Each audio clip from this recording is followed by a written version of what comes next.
All right. Well, good afternoon, everybody. Welcome to the Creating Close Communities While at a Social or Safe Distance webinar today through Akuhuai. My name is Katie Kolkmeyer, and I'm also joined by my basic co-author, D. Mastronardi Facet, and we are excited to be here with you today. A few quick housekeeping things before we jump in. So D and I, throughout our time together today, will be monitoring the Q&A box. So if as we're sharing information, talking about resources, if you have a question of any type, certainly feel free to drop into that Q&A box to see if there are any questions that you might have.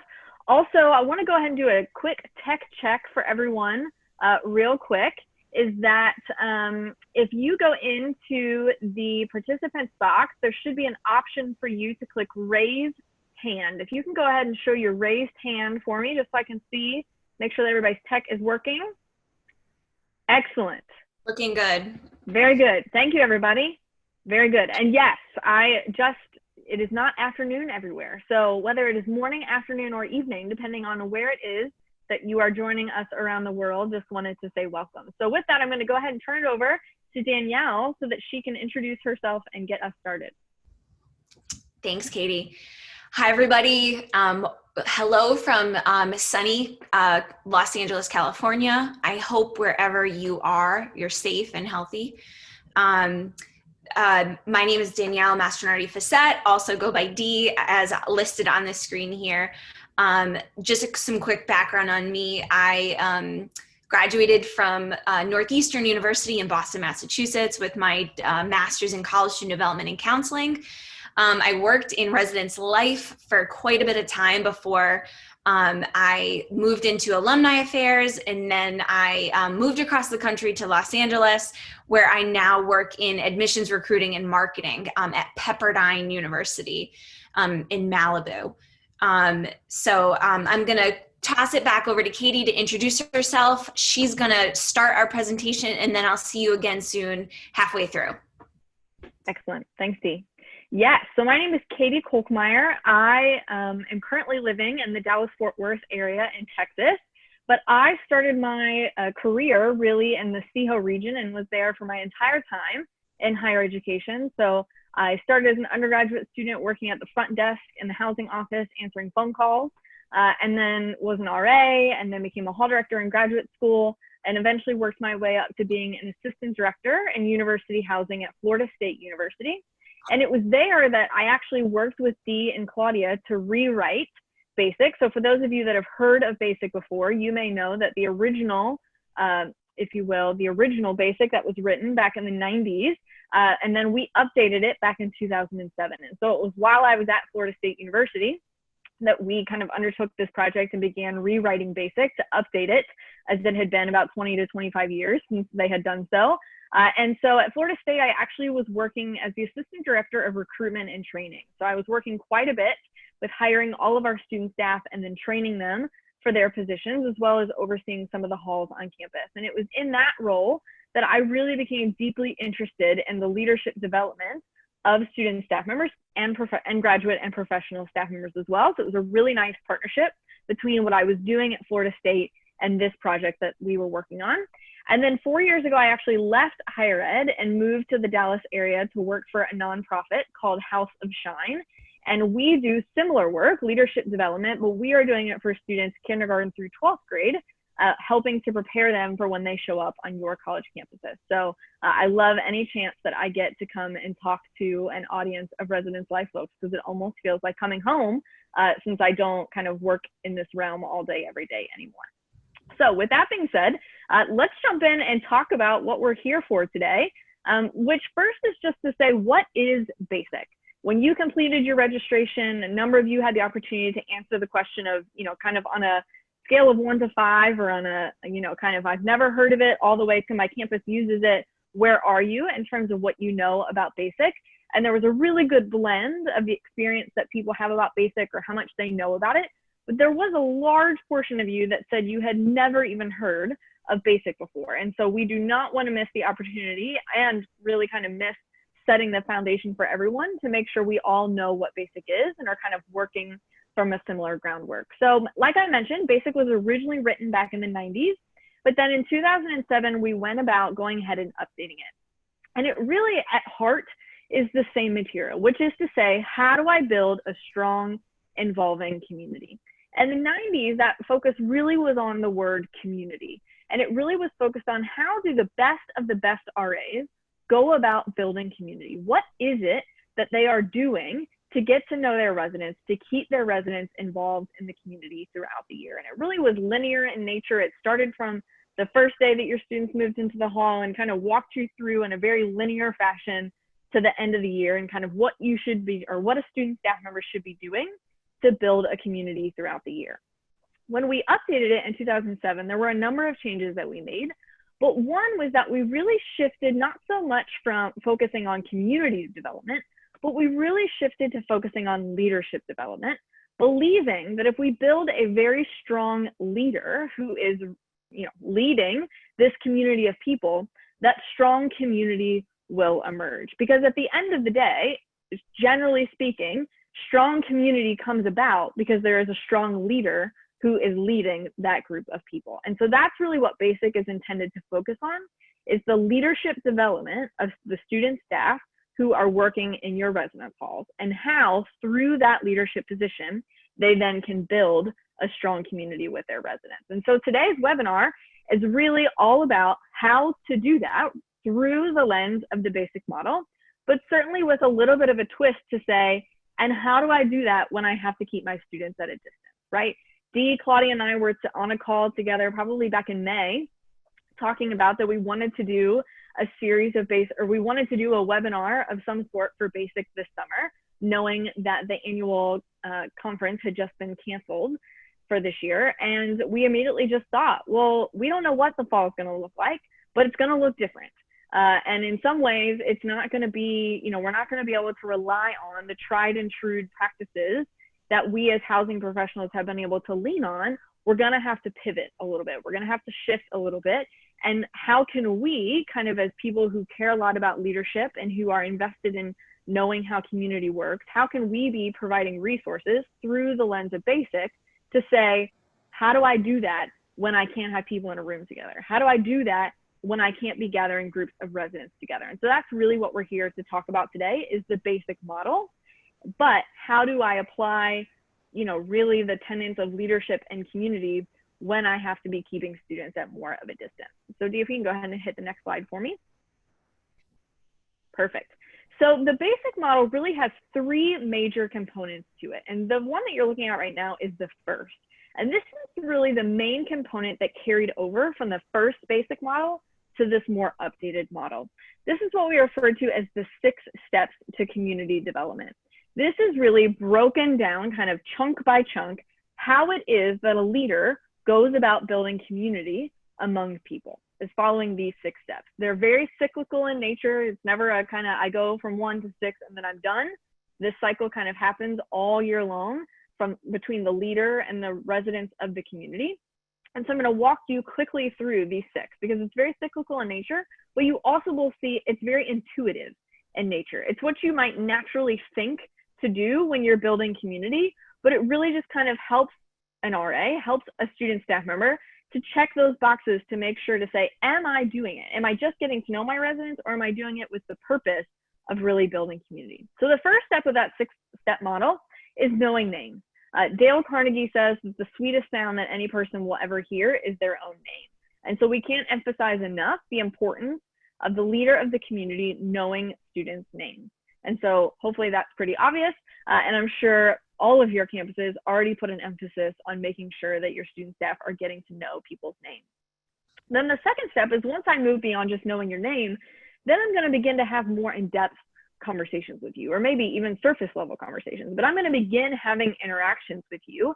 And that's when I need to start stacking conversations. So each conversation that I'm having with you, whether it's in person or whether it's virtual, then in some ways, regardless of what setting it's happening in, I need to be stacking information about you. So what are you sharing with me? What are you saying? What can I see? If we're talking about virtually, what can I see in the background of your screen? What am I noticing about your surroundings? What am I noticing about what you have in the room with you? What am I noticing about what you're wearing, right? How can I be stacking information about who you are what's important to you, and what I can know about you, both based off of what you're saying, but also what I can be seeing around you. What information can I be collecting about you? So I know your name, I'm beginning to stack all this information, stack conversations with you. And then what I'm doing is I'm trying to map out, okay, what are your assets? Which is essentially to say, what talents do you bring to our community? And then also, what desired experiences or accomplishments do you have? Which is essentially to say, what do you want to experience this year? What do you want to get out of this semester or this year? So I'm beginning to map to say, okay, I'm learning these things about you. And in learning about you, what can I be noticing about what you're good at, what your assets are, and what you're trying to get out of this experience, what benefit you could garner from being a part of a community. So I'm doing this for all of my residents all year long. I'm constantly collecting information about you and figuring out, is it something that you're good at? Is it something that you're interested in? Is it something that you desire to experience? And when I'm doing that, what I'm beginning to be able to do is to identify and make matches between different members of the community, because this community member A may have a certain talent that could help fill a desired experience of resident B. And so I'm identifying, where is that overlap? What connections, what matches can I be making between my residents? The fifth step is actually tapping those assets, which is to say, go to resident A or connect with resident A and say, hey, I want to connect you with resident B because I know you're really good at this and they want to learn more about it. And I think the two of you should connect over that. So 5 is kind of the action step of really connecting those two people together and tapping that asset. And then last is filling gaps, which is to say, as awesome as it would be to be able to fill every need in the community with another member of the community, it's just not necessarily realistic. And so filling gaps is kind of the acknowledgement to say that sometimes you may need to go outside of the community in order to be able to fill those desired experiences. So whether it's a campus resource that you're connecting them to, whether it's something in the local community that you're connecting them to, whether it's a resident on another floor or in another wing of the building that you're connecting them to, but what other resources are available that can help fill those needs that no one in your community is able to tap. So that's the first component, is again, this very fluid, very cyclical, kind of very intuitive 6-step model of how do I build an involved, strong community among my residents. The second component is what we call the supervisor touch point, which is essentially to say, at what points kind of throughout the year or even throughout a week are a supervisor and a student staff member touching base with one another, whether again, that be in person or electronically. What are those points at which a supervisor is able to help coach a staff member through their position? And so these are the 6 that we identify in the basic model as it's written. There may be others that your campus uses, or your campus may not use all 6 of these. For example, I know not all campuses do weekly reports. And so if you don't, then you just wouldn't use that one. But these are the ones that we've identified based on our experience in residence life as being those different points throughout the week that a supervisor can be coaching or supervising a student staff member through the basic model. And so we've identified those as the training opportunities that you're having, weekly or biweekly staff meetings, one-on-ones between the supervisor and the staff member, weekly reports, end of the year evaluations, and then the rehire process. And so these are the different points that they're touching base with one another. And so another major update that we did with the 2007 version of BASIC is that we not only have basically the RA version of these materials, but we also wrote an accompanying guide for supervisors. And so in the supervisor's guide, it walks them through each of these 6 touch points and talks about how they would use each of these to supervise their staff members through the basic model. So what can I be asking them about in a weekly report that would help me understand what matches they're making between their residents? Or how can I be using a weekly staff meeting to coach them through the leadership challenges that they're going to be completing, which we're going to talk about in just a second. So how can I be using all of these different touch points to be supervising them through this basic model that I'm asking them to undertake, which will naturally lead us to the third component, which are those basic challenge cards. So I've told you that this version of BASIC was written really to focus on the leadership development of the students. And so the challenge cards are really how we do that. So what we tried to do is we tried to take what are the 31 leadership characteristics or leadership traits that employers most want out of college graduates. And we then created a challenge card for each of those leadership attributes, which is essentially our way of saying, instead of implicitly believing that our student staff members will develop these skills through their RA position, let's create explicit opportunities for them to practice these leadership attributes and these leadership skills. And so how that is done is that it's a deck of 31 cards that comes with the basic kit. And each card, as you can see here, is focused on a different leadership attribute. So for example, the one on your screen says risk taking. Then on the back side of the card, there's a paragraph at the top that gives, if you will, kind of a real world or pop culture example of how that leadership attribute has been lived out in the real world. And then at the bottom is the challenge for them to complete that week. So for example, this card talks to them all about how risk-taking is essentially getting outside of your comfort zone and doing something that feels uncomfortable because you know you should do it or you really want to do it, but you've just been holding back for some reason. So take that risk and go ahead and put yourself out there. And so the challenge is for them to do that, to think about the thing that they've been wanting to do, but has just felt too far out of their comfort zone, so they haven't done it, whether it's someone on campus that they've been wanting to ask to be a mentor or just to have coffee with, or whether it's a program they've been thinking about putting on, but they've been too scared that it wouldn't work out, so they've kept themselves from doing it. So just something that feels outside of their comfort zone. And the challenge says, identify what that is, and then in the next week, go do it. And if it fails miserably, that's okay, because there's learning from that as well, but also what might go really well out of stepping outside of your comfort zone. So there are 31 of these different cards, again, each one focused on a different leadership attribute. And so throughout their year in the resident assistant position, they would have the opportunity to work through almost all, if not all, of those 31 cards and have an explicit opportunity to accomplish a task related to that leadership trait, so that when they leave the RA position, they will have very tangible examples to talk about. I had experience with risk taking, and here's how I did that.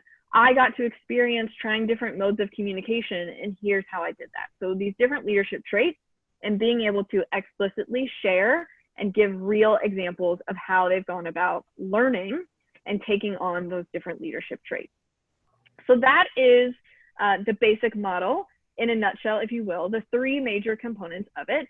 And again, we just kind of wanted to set the groundwork with that so that we're all kind of operating from the same understanding of what basic is before we really dive into today's content. So I want to share one more kind of piece of information with you before I turn it back over to Dee, who's going to dig into some content related to a company or an organization we're going to look at and how they've gone about building community. But before we do that, there are a couple of, if you will, core assumptions that we are going to operate off of today, which is to say, these are kind of the theoretical underpinnings from which we're going to operate. They also happen to be the theoretical underpinnings of BASIC itself.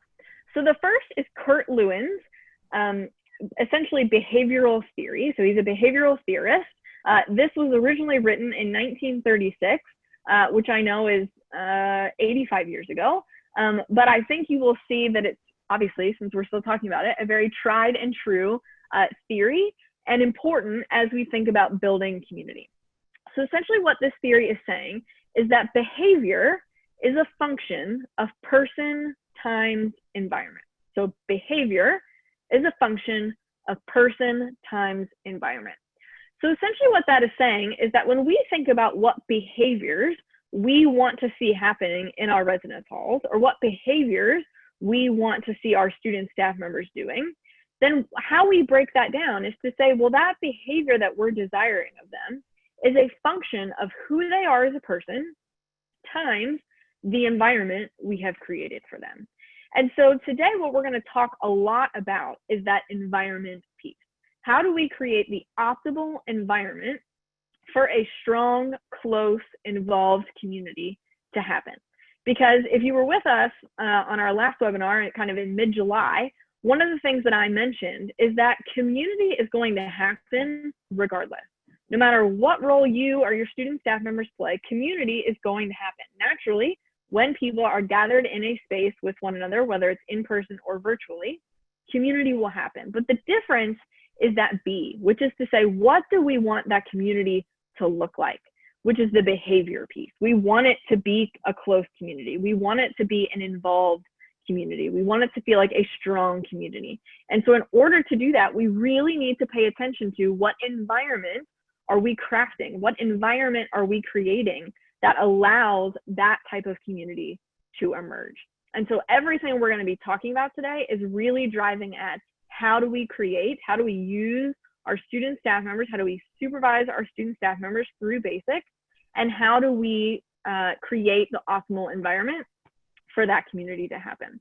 The second thing that we want to keep in mind is the community connection model, which is to say, how do we begin creating that environment? What things do we need to be keeping in mind as we're crafting this community experience for our students? And so what this model is looking at is what creates a sense of connection for students on campus.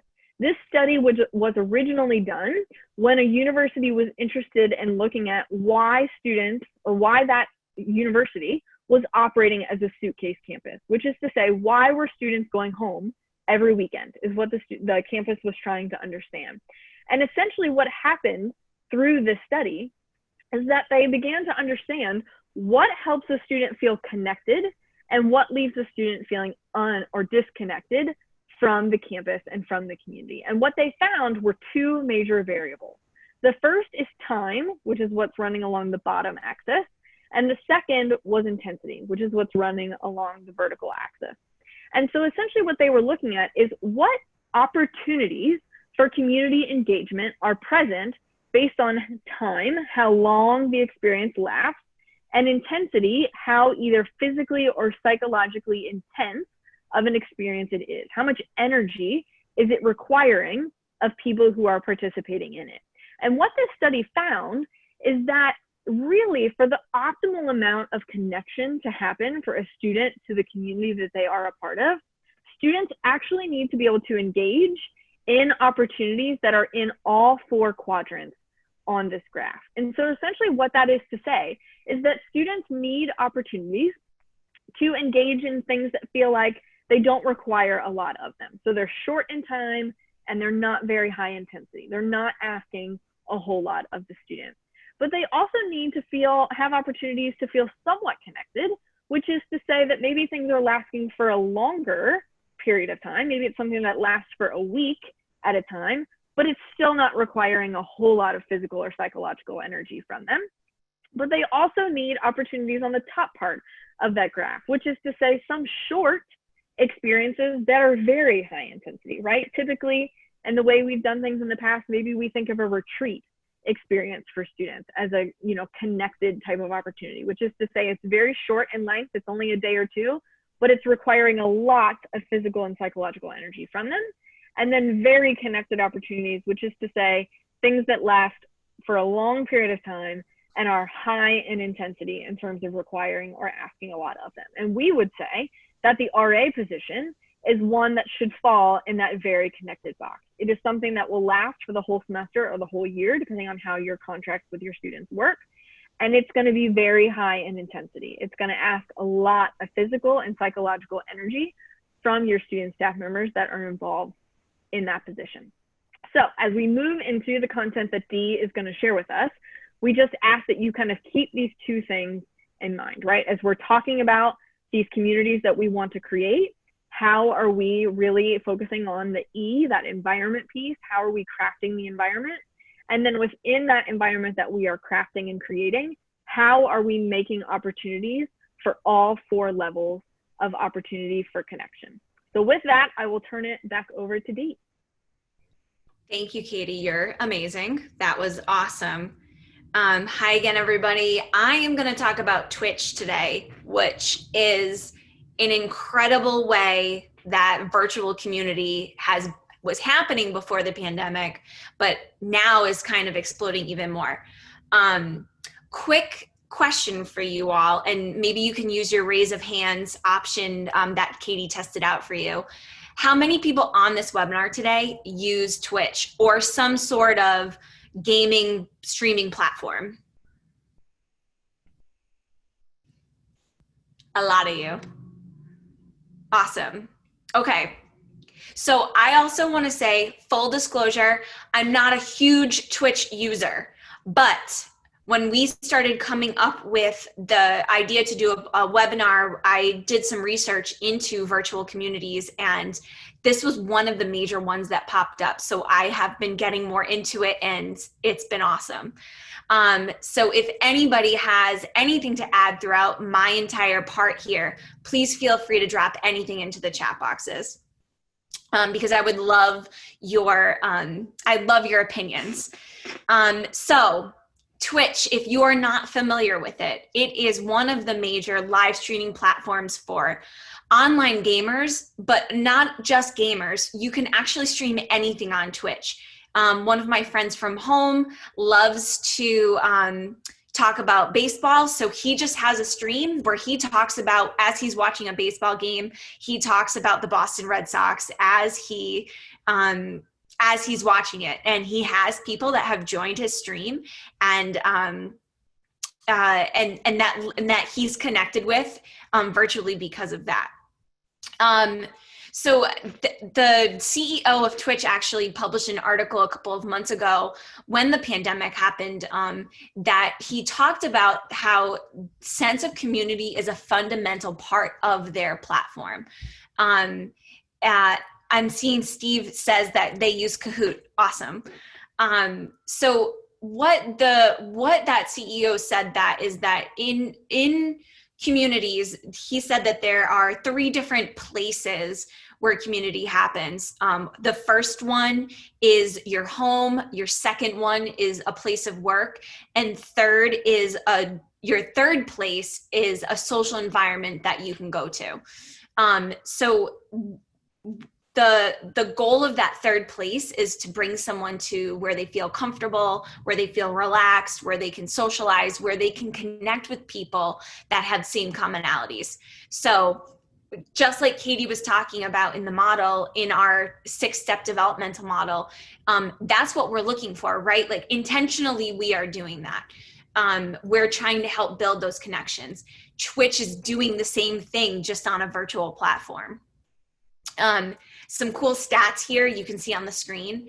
In March, the platform recorded 1.1 billion hours of content. That's up 20% from the previous month. Additionally, that has just grown since March. I think I read that it's 150 million views a month, unique views, and around 10 million unique views daily that's happening on Twitch.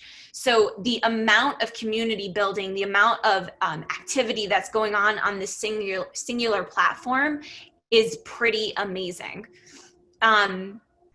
One of the models that we want to talk to you guys about today that I am relating over to Twitch is Miner and Schroeder's 6 Eyes of Community Development. So this was developed in 1998, but it has not lost any of its impact.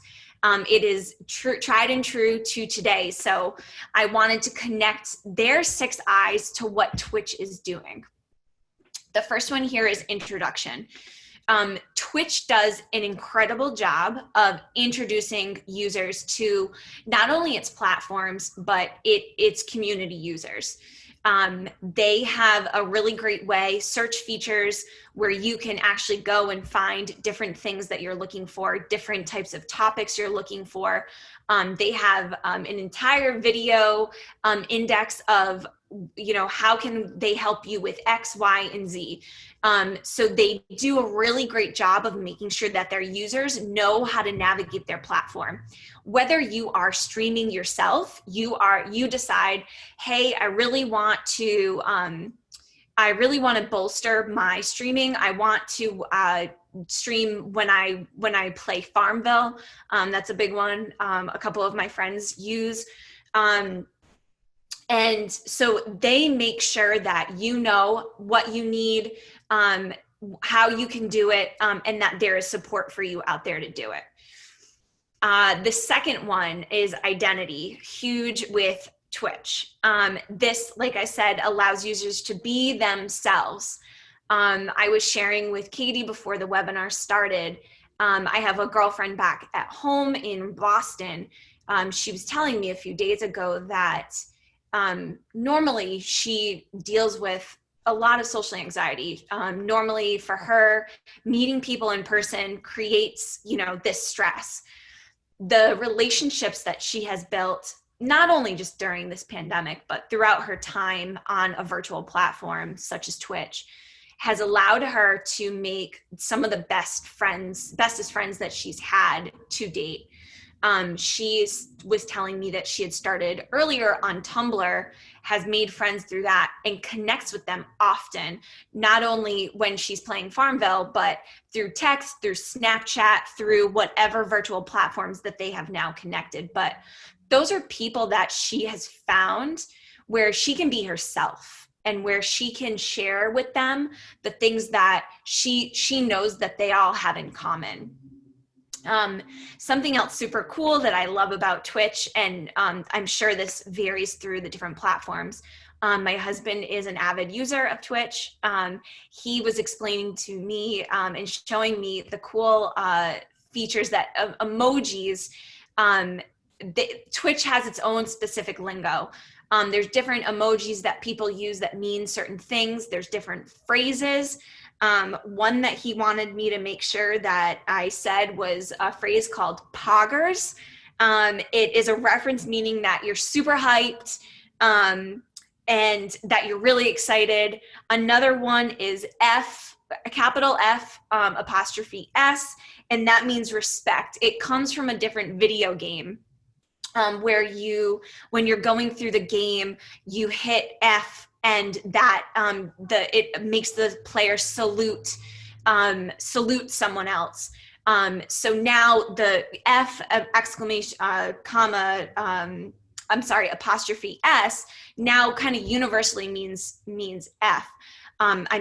Respect. And this so much has carried into his work life, where he was chatting with one of his new colleagues, and he made a really quick reference, and his new colleague sent him a side chat and said, "Hey, are you a gamer? I can tell you're a gamer because you said X, Y, and Z." So they now have this really cool connection where they're able to talk about something completely different than, their sales strategies that they're normally talking about, because of this cool lingo and because of this unique language that Twitch and again, applies to other platforms that has been created there. I think that's super cool. The next one is interaction. So here's my the stats I gave prior. 15 million, and this is unique views. 140 million monthly unique views. So the interaction on these platforms, specifically Twitch, is out of this world. You're really able to connect with so many different people on so many different levels, and you're really able to find who you really have those specific commonalities with. And you're really able to reach people, not just nationally, obviously, but internationally across the globe. So you're making friends with so many more people than you normally would have the opportunity to do so. The fourth one is involvement. This again is very robust, the way that they have built out their involvement in the actual platform. There's different chat options for you to use. You can use audio, you can use chat boxes. I will get into the donation part of Twitch, which is a big piece of it afterwards, but you can actually, a lot of users have monetized playing Twitch by playing some very competitive virtual games. So you're able to actually donate, involve yourself with that selected player. And then, of course, I had mentioned before, you're able to build your own channel and stream your own stuff. So, you know, if you like playing Farmville, if you like watching sports like my buddy back in Boston, if you like cooking, you can do all of those things here on Twitch, and you can get people to interact with you in those different ways. Investment, obviously, you know, Katie talked about the model previously, so I'll get more into that in a minute, but there is definitely some time and money involved in the investment around Twitch. People spend hours playing virtual games. They spend hours watching. My husband specifically plays Call of Duty, those more aggressive games, not my style, but he loves it. So, you know, to each his own. But what he does often is he will watch Twitch streams of how players are doing certain things. So when then he's playing himself, he knows how to kind of get through those different levels and those different challenges he's seeing. So he's investing his time in the watching those streams to make sure that he can better himself in doing whatever he wants to accomplish. And then money, a couple of things like I talked about before. There's a donation aspect of Twitch where you can donate to your favorite players. There was a famous one, I'm going to show a clip of it after this, but a famous one that came up where Drake actually came on, Drake the singer came on. He actually started donating to one of the top Twitch players, and that got a lot of attention. In regards also to money, a lot of Twitch users have invested in certain equipment. They have multiple screens, they have cool headsets, they have the chairs, the whole gaming situation. So people have truly invested time, resources, money into this platform in order to help themselves, you know, be generating more community, be connecting with more users, whatever their intention of being on this platform is. And then influence, you know, I can't talk more about how influential Twitch has been. There are, you know, we have this new phrase in our social media world called influencers. There are many of those people on Twitch. The top one here is a gentleman, he's probably around our age. He is making around $6 million a year from playing. He has 14.8 million users as of the research I did. And something super cool, he was the first gamer to be on the cover of Sports Illustrated magazine. Huge thing that the sports world is now really kind of taking in virtual gaming, and they're considering that a sport. So much so that this guy is now featured on the cover. You know, he's obviously found a ton of success by streaming and by doing what he's doing. I have a clip. I want to show that just in case, because I know there's definitely some people who aren't familiar with Twitch. So I want to show it kind of a snapshot of what it looks like, why people are so invested in it, just so you can get a sense of it now while I'm still talking about it.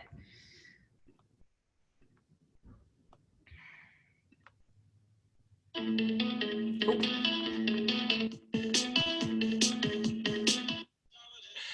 Baby? Yeah, Juju's on his way home right now.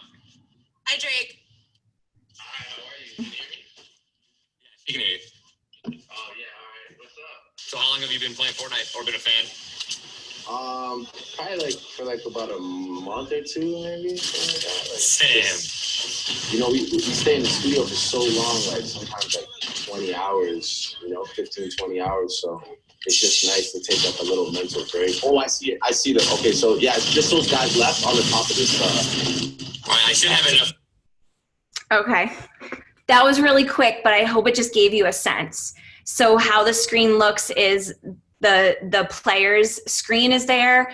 There is another video that is actually just videoing the person doing that is actually playing. That clip is one of the highest viewed clips of Twitch, because if you heard, that is Drake the rapper. He joined that stream and was playing with that guy, which increased his viewership, but not only that, but increased his donation intake that he has been taking. So I would assume that his $6 million is continuing to rise as his popularity has been going. So now I've regaled everyone with how cool Twitch is. If you didn't know about it before, I hope that was interesting and you jump on it when you have some free time. But I want to connect it right back to our community connection model that Katie had explained a little bit. So within Twitch, there are so many different ways that you can fall on any parts of this graph. You can jump in for a little while, short amount of time, pop around, see what you like, explore a little bit. So that's low intensity, short time, but you're still getting a little bit of information out of that. But if you are in there for a long time, if you are logged in, maybe it's your own stream, you just wanted to connect to something, you just wanted to see, maybe play a little bit of a game before you go to bed at night, that's going to give you maybe a higher amount of intensity, but a shorter amount of time. And then so on and so forth. I can go all the way to, let's connect this back to Ninja, that high performing gamer. He has been doing this for a long period of time. He's very connected. He knows his users know him. You're able to interact with him. That's giving them a high amount of intensity. And I think he spends quite a bit of his day gaming. So I think Twitch really can kind of be flexible within this entire model, and people can really use it the way that they want to use it, and how and figure out what they want to get out of the virtual platform. Okay, so my next piece here, I'm just going to take a sip of water, is the challenge cards. So Katie talked about the challenge cards ahead of time. And what I also want to suggest you all do is check out the last two webinars that Katie and our other partner, Claudia, have done. They covered other challenge cards as well. I chose these challenge cards. They are some of my favorite ones, and they, I think, will be really helpful in the environment that we're kind of ending in we are heading in right now. Sorry, not a friend that we want on the webinar. I want to start with humility, because this is actually my favorite challenge card that we have. The normal challenge card asks an RA, when this card is pulled, to think about people who have impacted them positively in their life. It asks you, write that person's name on a Post-it note, and keep writing different people's names that have impacted you over your life, and put those Post-it notes up on your wall, and think about how those people have impacted you and how you can do the same for others around you. My suggestion for this time around, if we're still in our virtual setting that we're in, is do the same exercise, but send those people maybe an old-fashioned snail mail letter. Put a nice card together, drop it in the mail. I know we're all sick of Zoom calls or getting there, but instead of just writing that person's name down on a Post-it note, pick up the phone, call them, FaceTime them, pick up a Zoom, tell them how much that you appreciate them and how grateful you are that they have helped you in your life thus far. The next one is team collaboration. That card talks about working with your members, with the members of your staff, trying to figure out a project that you all are working on, get together and figure out how you can really collaborate better to execute that. Something that I've been investing in a lot in my office is online project management tools. Currently right now, Pepperdine operates on 4 different campuses. So I needed to figure out a way, how am I going to communicate with my colleagues across campuses on these widespread projects that we're doing? We purchased an online project management tool called Monday.com. There are others that we have used before, such as Trello, Asana. There are free versions of this that you can actually use and download. Since we are all virtual, an online project management tool such as the ones that I've mentioned would be really helpful in this environment to make sure that people know what the task is, when it's done, who's responsible for what, and then making sure that that project is completed to fruition. The next card I want to talk about is networking. Networking is very, very important. And now we're trying to figure out, hey, I'm stuck in my home. How am I going to do that in the best way possible?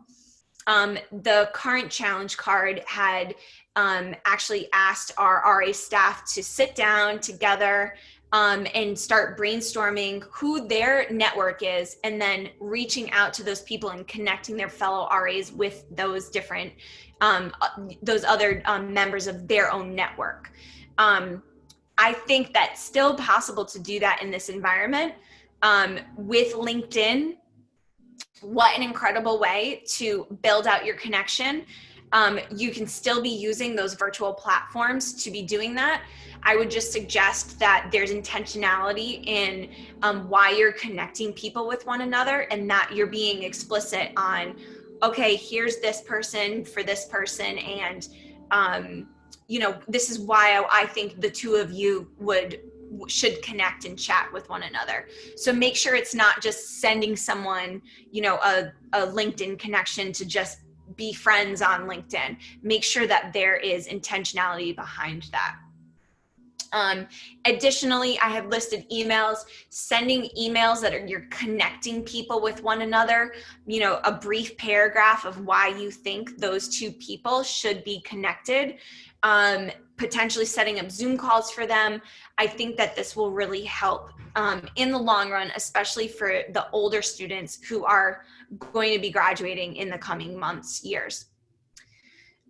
Communication. The card currently asks you to find 2 to 4 different ways that you normally would connect, that you would communicate messages with not only your staff, but your residents. So my suggestion is to come up with some different virtual ways to do that. Create a YouTube channel. Something that I love, I'm a huge proponent of, Katie will probably laugh at me because I talk about it a lot, is Slack. If you don't know what Slack is, do a quick Google search. You can purchase Slack as a basic package for free, so you don't have to make a purchase. Slack is so amazing. I use it within my work setting, again, because we are one virtual, but we are all at multiple campuses. You're able to create channels, different groups, different topics for people to talk about, and it is free. Quick personal story here. I moved from the Boston, Rhode Island area 3 years ago to LA. My husband and I grew up together with an amazing group of friends. So we have about 12 friends back at home. They all still live back there. Though one of our friends decided a great way for us to stay connected a few years ago when we moved was to create a Slack channel, or Slack account. We have a free Slack account that is labeled Best Friends Club, because we are all in this Best Friends Club. And that's the way that we communicate. And our relationships have actually strengthened because of that Slack channel. We're able to chat with different people about different things on different topics. And so that has been a really great way to actually bring us together, even though we're very far apart on a normal basis. Humor is one of my favorite cards as well, so I wanted to make sure I include that in here. The challenge asks our students to submit different jokes. I still think we should do that. Humor is really important at this time because people are stressed out, people are nervous, people are worried. My suggestion moving forward, if we're still in this virtual setting, is hosting virtual comedy shows. If people are actually on ground in the residence halls, you can utilize your bulletin boards for students to be posting up different messages, different jokes, but definitely find a time to bring everybody together, whether it is socially distancing or if you are virtually, to have students share those jokes or you share out those jokes on behalf of your students. And then the last card here that I wanted to talk about was celebration. Again, making sure that you are acknowledging, celebrating, really validating the work that your students are going to be doing. Normally it's hard, right? We know working in the residence halls is a lot. So now it's this whole new challenge of, how are we going to be building community here if we're not all together? So making sure that you're celebrating one another is truly very, very important.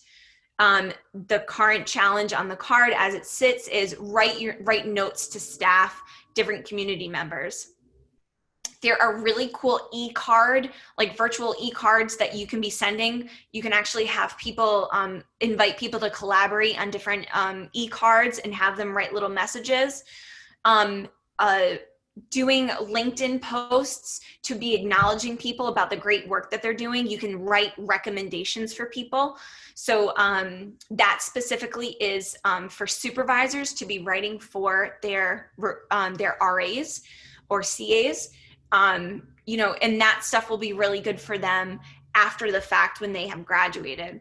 And they're looking for work and future employers are looking at their LinkedIn profiles for really great recommendations. It's a great place to start for them.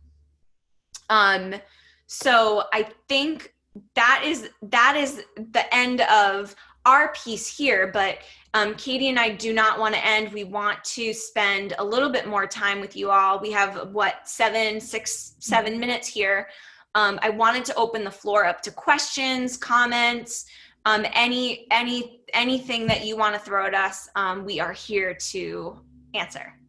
Yeah, Dee, we do have a question from Pamela that came in that said, if we were to purchase the challenge cards right now, would they include the new version that is virtual and social distance friendly? So Pamela, what I would say to that is that they are not written with social distancing and virtual in mind. So for example, the paragraph at the top would stay the same regardless, kind of the real world example of what that leadership trait looks like. The challenge at the bottom, the challenge is typically written pretty generally. So for example, on the humor card, the challenge to the student staff member for that week is to infuse humor in some way in their community that week. Then typically what will follow are a couple examples of how a student staff member could consider doing that. So what I would say is that the examples given are not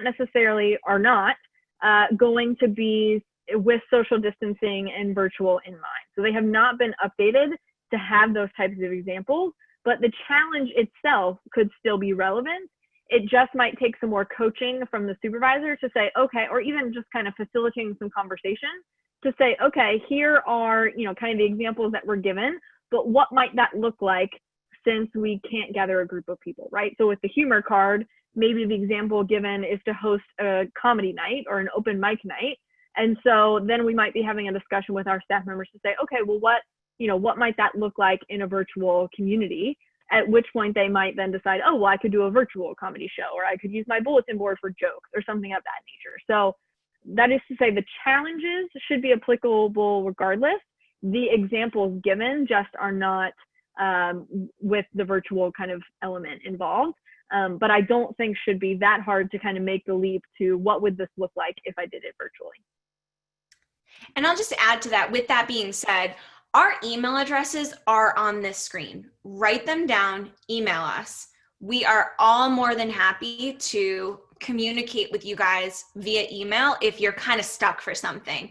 Like I had said before, Claudia and Katie have done previous webinars where they give different examples or alternatives for virtual settings for different challenge cards. We all have covered about, I think, 18 to 20 different cards. But if you need, we are always more than happy to connect with people via email, Zoom, whatever you need, to be providing these additional examples to support you. Another question that came in, I'll let you take this one, is from a campus that's going to be implementing BASIC this year in training and ongoing staff development. Do you have any suggestion on tangible ways to encourage buy-in among student staff that have worked for you or others? Yes. Let's see. I know we get this question often because something that comes up with RAs is they think of this as something else. That's something really often that that we have actually worked with a lot of schools on. I think that if you can really show them the benefit that they're going to be getting at the end of the day with all of the different challenges that they're going to be going through, I think that they will see the benefit with it. And furthermore, we have some testimonials from previous students. We've been working, Katie, what has it been, 4 or 5 years now that we have implemented BASIC, where we have colleges and universities around the country that are using it. So we have testimonials, we have examples of different activities that those students have done to show how great the end goal has been for those students and the things that they have truly gotten out of it. So please feel free to reach out to us, and we're more than happy to share those examples with you. Mm-hmm. Another question that just came in from Richard says, thoughts on developing community through conduct via the caveat of limited face-to-face interaction. So I'm assuming that means conduct in terms of like behavioral conduct, like behavioral meetings you're having with students. And the first thing that popped into my mind is the stacking, kind of the 6-step community development model, and how that really can be utilized regardless of how I'm interacting with someone.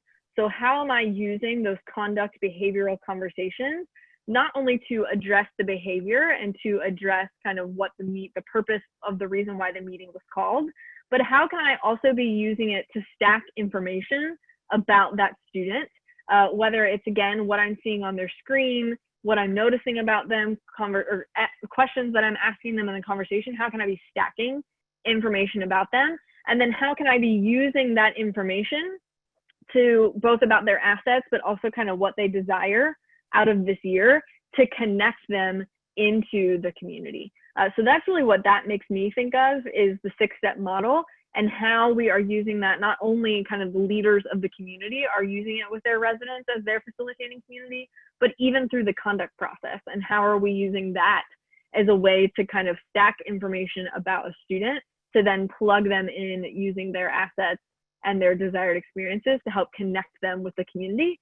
As at least in my experiences, I often found that students who were showing up in my office, or in this case, showing up on my screen for a conduct conversation, are the ones who are not feeling connected to community and might most need me to be stacking that information about them.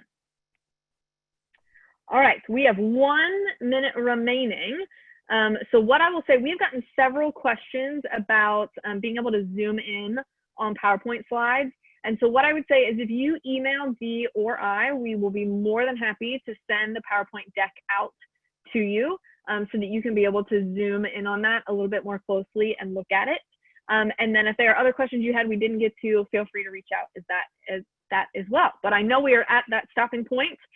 So I just want to say thank you so much for joining us. Thank you to Dee for teaching us all about Twitch today. And we wish you all the best of luck with the upcoming semester. Yes, and please stay safe, everyone.